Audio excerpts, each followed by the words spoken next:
Hi, this how to 1 minute gonna show you how to add to cart button on Wix website. First of all, go to your Wix website editor and here select the page where you want to add a add to cart button, and then click on these add elements in the left hand menu, and here scroll down and click on store. Under store, click on add to cart, and here you will get the add to cart button. Now all you have to need, drag the button and add the add to cart button in your Wix website. So here's I'm adding under a specific product. Okay, as you can see, the add to cart button added. Now you can resize the button like this.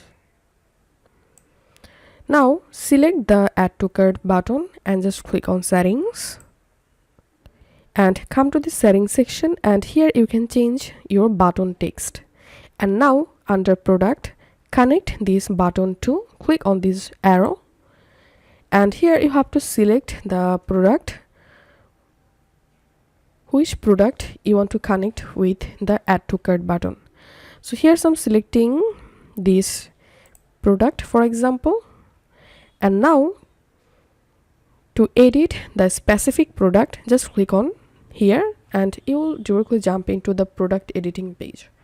Okay, now to change or edit this button design, just go to design section, and here you can change your add to cart button design. You can also adjust opacity from here. And okay, now let's preview our shop page. Okay, as you can see, I've successfully added add to cart button, and now I'm clicking on add to cart button, and as you can see, the specific product has been successfully opened. So this is how we can add to cart button on Wix website. If this video helped you out, please leave a like and leave a comment down below. Thank you for watching.